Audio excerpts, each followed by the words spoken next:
Si hagueres nascut en una altra terra, podries ser blanc, podries ser negre. Un altre país seria casa teua i diries sí en una alaltra llengua. Notes de llibertat. El nostre viatge a altres països sonors. Amb Sergi Moyano. Escondido tras las cañas duerme mi primer amor. Llevo tu luz y tu olor por donde quiera que vaya. Y amontonado en tu arena guardo amor, juegos y penas yo. La cançó que sona ara és Mediterráneo, de Joan Manuel Serrat, una versió col·lectiva interpretada per quasi una vintena de músics, que forma part de la campanya Volem Acollir, que va impulsar 2 anys darrere la plataforma Casa Nostra, Casa Vostra. Para que pintes de azul sus largas noches de invierno. Mediterráneo està considerada com una de les millors cançons de la història de la música popular. Composta ara fa al voltant de 50 anys, ha sigut rescatada per a conscienciar al voltant de l'acollida de persones refugiades que en l'actualitat veuen la mar com l'única eixida a la guerra i a la misèria. Soy embustero, me gusta el juego y el vino. Tengo alma de marinero. ¿Qué le voy a hacer si yo nací en el Mediterráneo? I és que l'art és una eina de transformació social. Allà on no arriben les paraules, arriba la música.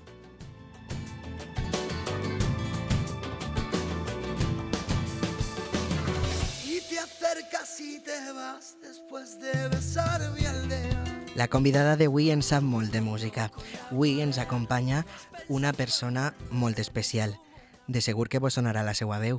Hem de reivindicar la imperfecció, perquè és evident que ningú no és perfecte, com diu Joan Manuel Serrat en el seu últim treball. Escolteu una ràfega. La gente va muy bien en cualquier acto público para llenar la cancha y hacer la ola. L'escolteu, no? La gent va molt bé en qualsevol acte públic per omplir la canxa i fer l'ona. Amb esta referència musical, i sempre donau sentir a Joan Manuel Serrat, ens despedim des de Ràdio Nau. Bona nit. Efectivament, ens referim a Amàlia Garrigós, un referent de la ràdio en valencià i una de les veus més importants del panorama comunicatiu autonòmic.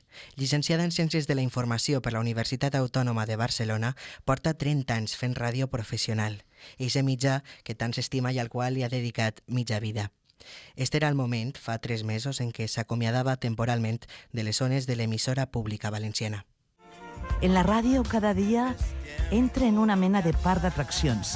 Avui pugem a la Nòria, demà als autos de xoc, un altre dia ens atrapa el tren de la Bruixa o de sobte ens llancem des d'un tobogan a la piscina.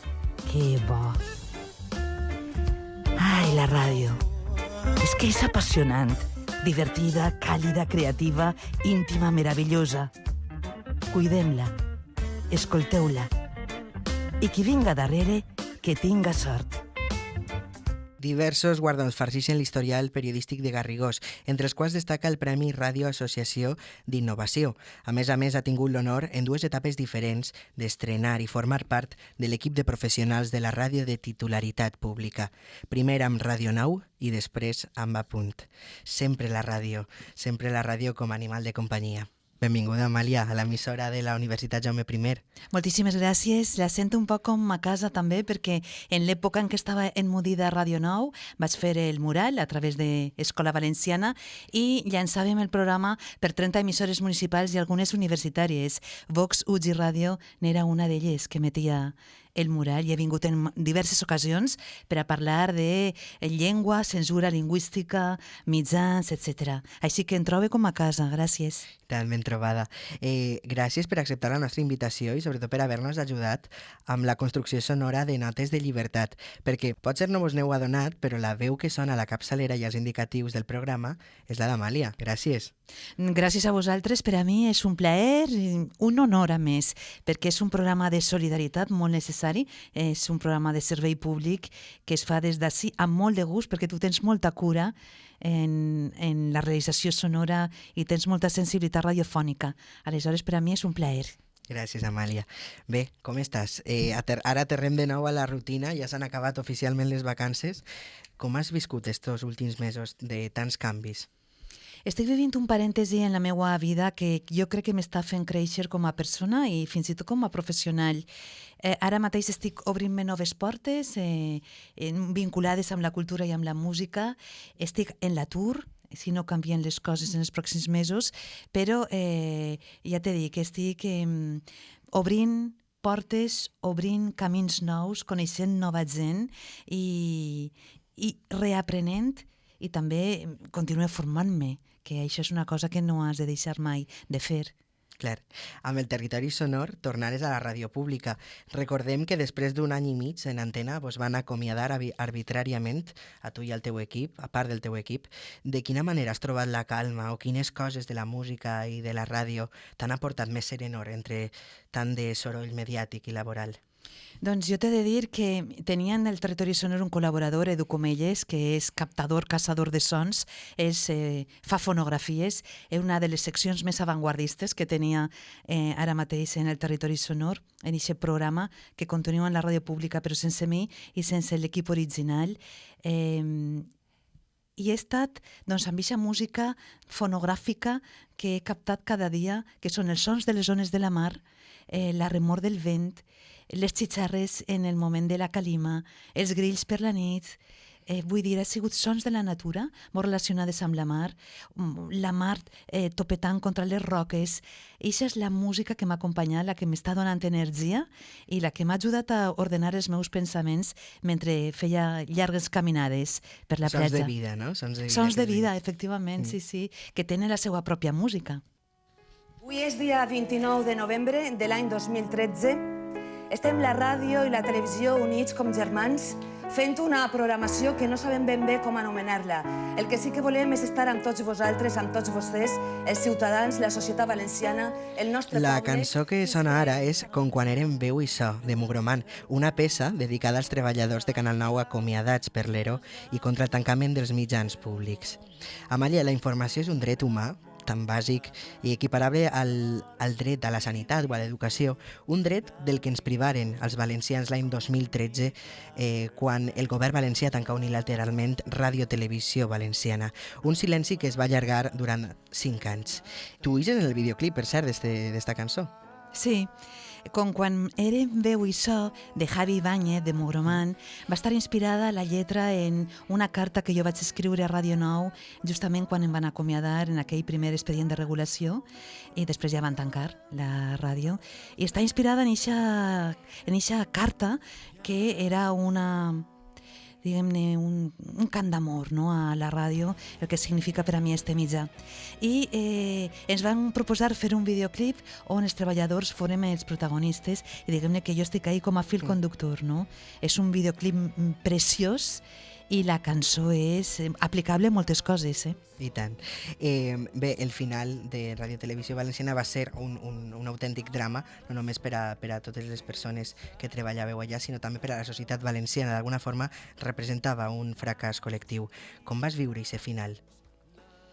Tu ho has dit molt bé. Evidentment, nosaltres treballàvem allà i perdíem el nostre treball, però qui perdia era la ciutadania, perquè la ràdio i la televisió pública no és de ningú més que de la ciutadania i d'aquells i aquelles que paguem amb els nostres impostos este servei públic necessari, tan necessari com qualsevol altre dret. És a dir, no tenim per què renunciar a sanitat o a vivenda per tindre una radiotelevisió. Els mitjans audiovisuals públics han d'existir com a servei públic i sobretot perquè tenim llengua pròpia, història pròpia, cultura pròpia. No ho oblidem. Per tant, si no estem ahí en els mitjans audiovisuals, no existim, perquè ningú ens dedicarà l'atenció que nosaltres mereixem com a poble i com a societat. Va ser molt dolorós, va ser una punyalada a l'essència de la nostra cultura, identitat, etc. I després va ser un procés molt llarg de lluita, de reivindicació, que jo com a treballadora estava molt implicada, però anava més enllà dels drets laborals. Jo, sobretot, el que volia era recuperar-lo per a la ciutadania, per a mi mateixa. Per a tots els valencians.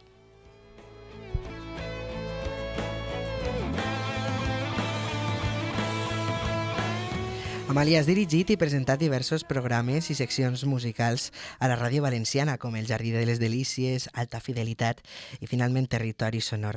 A més, el 2013 vas rebre el Premi Ovidi Montllor pel teu suport a la música en valencià. Podríem dir que ja eres una experta en música, no? Jo no sóc experta en res.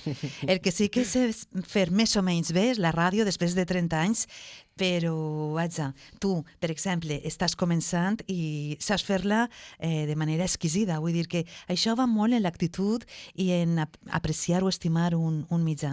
En el cas de la música, durant l'última etapa de Ràdio Nou, sí que vaig estar molts anys, entre 7 o 8 anys, fent un magazín de cap de setmana on hi havia un espai que es deia El Musicari, on van passar més de 350 músics en un moment molt difícil, perquè els músics no tenien, el sector musical en general no tenia visibilitat i per tant, i en molts casos hi havia músics que patien el boicot, el veto, etc. I doncs jo això no ho permetia i venien els músics, venien els escriptors en valencià i va ser com un oasi, no? Ixe temps de ràdio. Clar, però almenys em deixaràs dir-te que eres una gran amant de la música. Sí, i tant. Amant de la música i de la ràdio. I alguna cosa aprens amb els anys, no? D'escoltar a la gent, de documentar-te, evidentment que sí. Però no soc musicòloga, no soc experta, especialista en res. I en tot, vaja. En res i en tot. Què seria la ràdio sense música? O millor dit, què seria el món i les persones sense música? El món sense música jo no me'l podria imaginar de cap manera. Vull dir, a ma casa sona la música constantment, tenim vinils, 200, 300, 400 vinils, CDs, el Spotify, en fi, hi ha tantes formes ara d'escoltar la música, però jo encara soc romàntica de posar el disc, el vinil en el plat. Doncs jo crec que el nostre món perdria textures, colors i perdria sentiment i humanitat. I la ràdio sense música, l'essència de la ràdio ha estat sempre en la música i la veu, és el seu hàbitat natural. De fet, jo crec que la narració radiofònica o la narració històrica es fa a través de la música.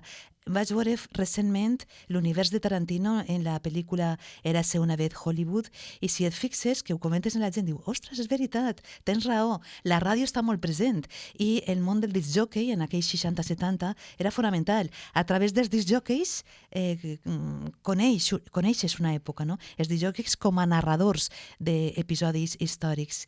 La música, en l'època dels 70-80, una cançó, una història, dedicatòries. Vull dir, la ràdio és el mitjà més càlid i més humà, més pròxim. I la música damunt fa connectar encara més amb aquests sentiments i amb les persones, no? Que cada persona té una banda sonora. Clar, i a través de la música també es pot parlar de tot, de qualsevol tema. La música està enganxada a la realitat i actualment més encara. Si les lletres, sobretot la música que té lletra, evidentment, no? Des del feminisme, els maltractaments, la violència de gènere, el col·lectiu LGTBIQ, què sé jo, el tema de la migració i totes les tragèdies d'aquella gent, bona gent que ve d'Àfrica esperant trobar-se amb una Europa acollidora, tots aquests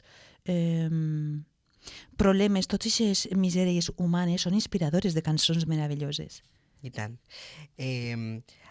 Una cosa, recordes algun cas? Perquè, clar, així en este programa, Notes de Llibertat, parlem sobre música i drets humans, i tu recordes durant la teua trajectòria professional alguna notícia que t'hagi impactat, històries d'oients o experiències personals que la ràdio a través de la música s'hagin convertit en la via per a visibilitzar causes socials o presa de consciència en drets humans?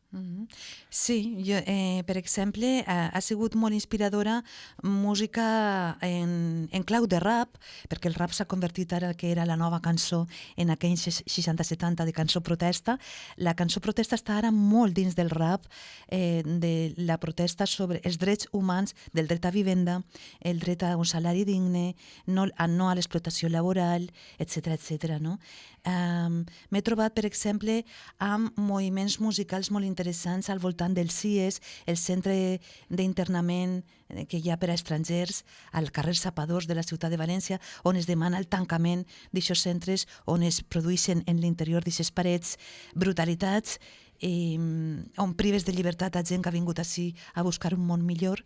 I també, per exemple, recentment vas tindre una conversa amb Jorge Martí, el frontman de l'Habitació Roja, que és infermer, viu a Noruega, i la seva dona està malalta d'una malaltia rara, molt, molt incompresa, que es diu fatiga crònica. I a través de la música per a Jorge Martí en l'Habitació Roja és precisament l'aliada per a superar tot això, no? És una història de superació musical, de superació personal a través de la música que em va colpir molt. Te'n podria dir 2, 3, 4 i 1000. I tant, la música com a també motor de vida, no?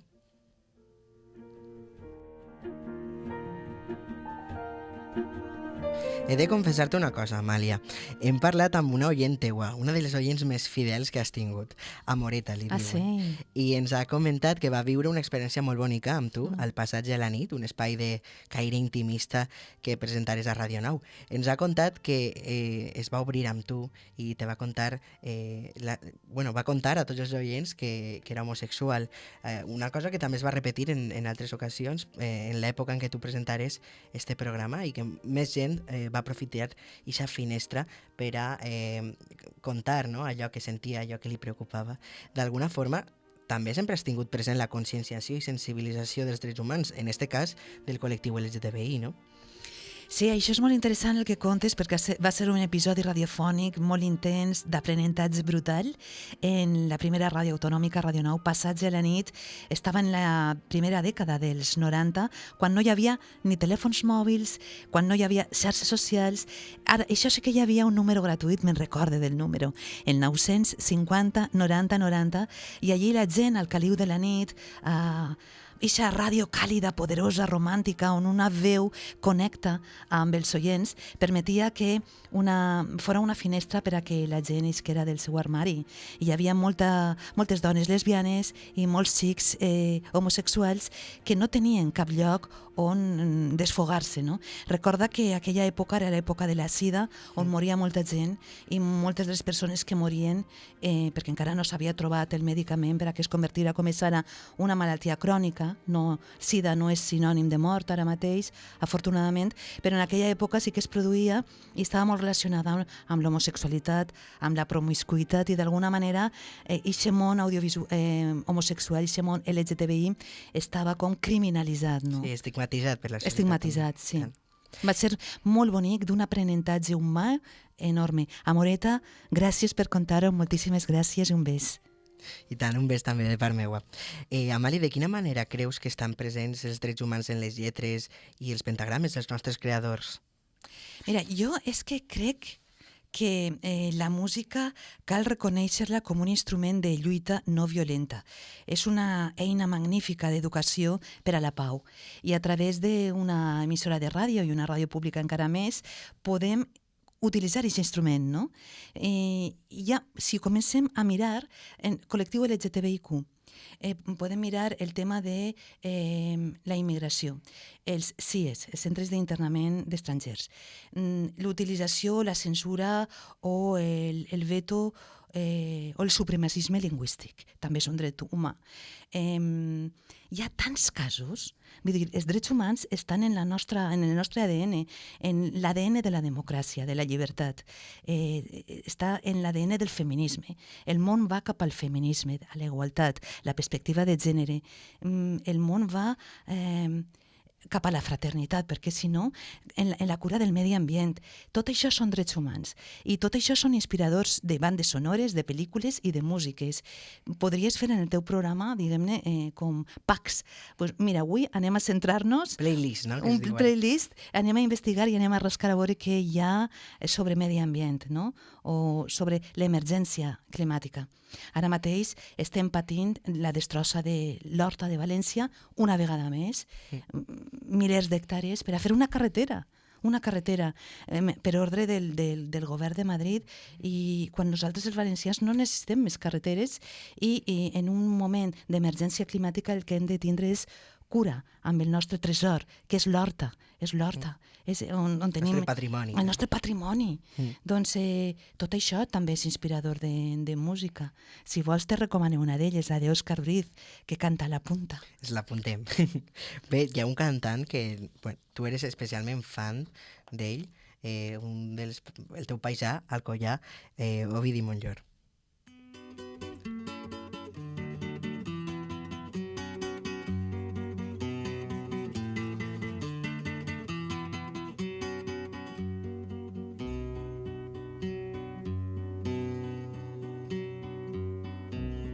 A tu t'emprenya molt que jo tinga mania, va com va.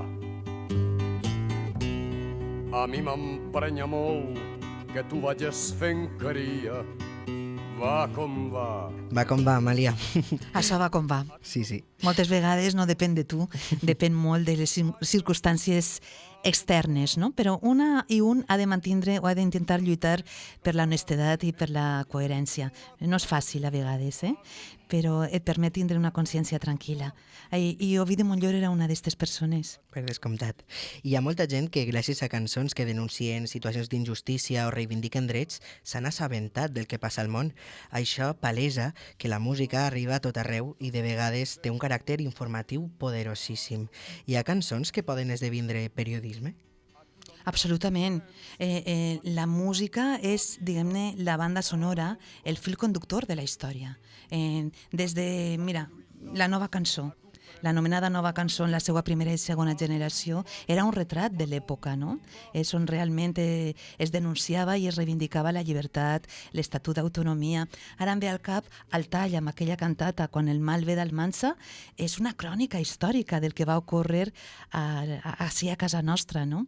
O, per exemple, cançons com la que li va dedicar Obrint Pas a Guillem Agulló.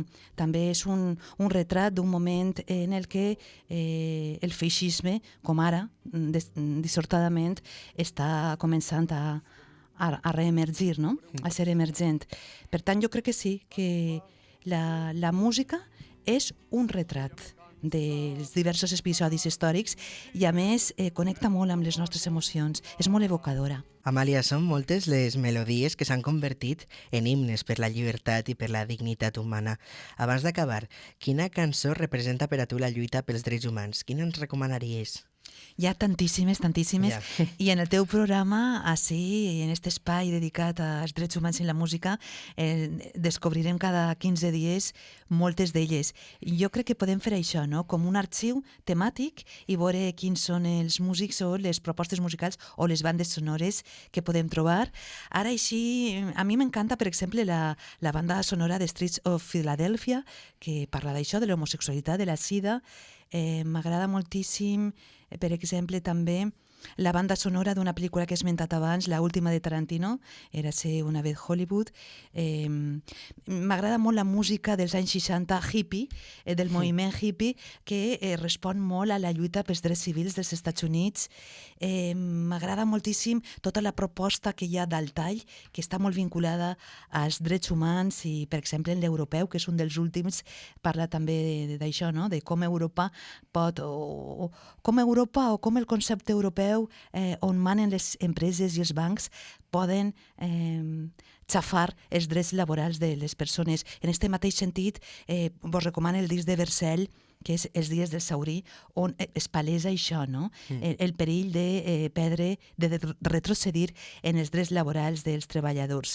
Vull dir que n'hi ha tantes cançons, n'hi ha tantes bandes sonores... És difícil escollir, també. Molt difícil, molt complicat, així que haurem de tenir una cita quinzenal amb tu per anar mirant i descobrint i gaudint i solidaritzant-nos i conscienciant-nos de la importància de no fer ni un pas enrere en els drets humans. Però vaja, com que he de triar una, i sóc fan d'Aretha Franklin, Aretha Franklin va ser una dona icònica en la lluita del feminisme i hi ha una cançó que es diu Respect, on ella s'empodera com a dona i diu, així estic jo, tot el que té un home ho tinc jo.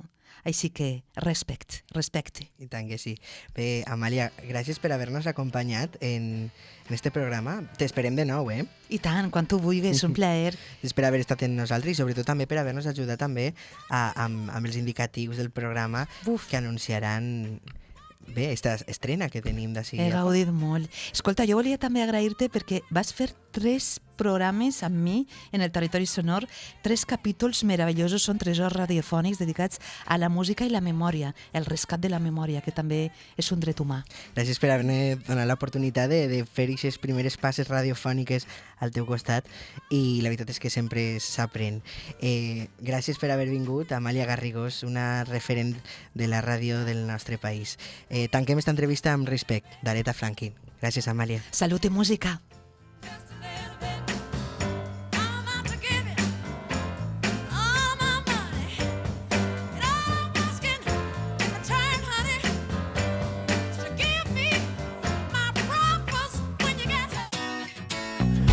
Notes de llibertat. Música i drets humans en la sintonia de Vox UG Ràdio amb Sergi Moyano.